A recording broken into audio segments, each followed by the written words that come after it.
So I went there, and I'm standing in the middle of the room, and somebody said to me, one of the guys that was there, said, "You waiting for Franklin? He'll be here. But in the meantime, we're preparing this place, we're renovating it. Would you mind helping?" I said, "Sure, what do you need?" He said, "Here's a paintbrush. Could you please see the lattice work on the top of this wall? Could you please paint that lattice work?" There's a large room as a meditation hall. Or I guess it was going to be that. We didn't know what, just a large room at the time. And there was a big wall at the end of it, and this wooden structural lattice work, with holes in between. And on the other side of the wall was a narrow room, and Adidas or Franklin Jones's desk was right there. So I figured, I went up the ladder, and I looked through the lattice, and I go, hey, he's going to be right below me. Well, now I'll check him out. Ego come into play. I want to understand what this is all about. How can I get on top of this and not be vulnerable? I'll just sit up here and figure out what's his gimmick, what's his angle. How is he making me feel so happy? And all these other things, right? I didn't know there's a law that I was violating. That is that when you come in the company of an enlightened being, just like when I felt him when we walked into Melrose Avenue Ashram on the very first day, there's a presence about him. And there's a pressure that comes from that presence. If you're open and available, it touches your heart and magnifies his state, which is our own true state. It magnifies our happiness. It magnifies our love. But if you're contracted and self-conscious and self-defensive and trying to be figuring it all out as an ego, that gets intensified also. So I'm up on the ladder doing a little painting. He comes in and he takes his seat. I'm painting and watching him, trying to make sense out of what's going on. And I start feeling uncomfortable. I started getting a certain intensity of energy that I didn't like and I didn't understand. And I'm up on this ladder and I'm going, this little 1 hour job is going to take me days. It's going so slow and I'm not going to get this thing done today. And I'm going, let's relax, I don't know what's going on. After a little while I start feeling, I'm only like 3 feet off the floor, 2 feet off the floor. I'm going to fall, I'm going to break my neck. I'm very unstable on this ladder. What am I doing up here? I should be at the beach. I'm supposed to be on vacation. And then I go, calm down. You said you want to help, so help. And he said some wonderful things last night that made you want to come. Stay here. Do it. So I'm continuing. Well, a couple of minutes later, with all my intensity magnifying in the body and in the emotions in the head, I get this thought.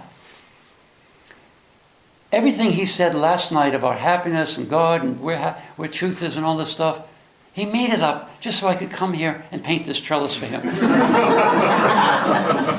That sounds stupid, but it's actually how the ego works. Self-defense, self-protection. And I said, I got this thing. When you start something, I want to finish it. Right? So I just continue work. So I continue. Many more times while I was painting, and this thing took hours. Should have taken an hour. It took because I was painting so slowly, nervous, awkward, and all this stuff. I wanted to leave several different times. I wanted to run out the room. I wanted to get out of here. What am I doing here? Right? But I just finished the job. So I stayed. I never said a word about it. I never made a groan, a moan, nothing. I stayed, did the job. On the last brush stroke, I made a great big sigh of relief. Whew. As soon as I did that, Franklin Jones, from his seat at his desk on the other side of the wall, broke out with this great big laughter. It was the most beautiful feeling communication I ever felt to that day in my life. It was just laughter, but it had so much feeling in it, so much communication in it, it was like he was talking to me. And in the laughter, the feeling was, I know you are having a hard time. I know you wanted to leave several times. I know it was really difficult. And I'm going, how could he possibly know what I was feeling? I never said anything except for the hue at the end. And then it continued, because now my attention's turning to him and it's like, what? Who are you? How do you know that? Huh? And then he's saying, and in his laughter only, he was saying, and I'm really happy you stayed, And thank you for completing the work.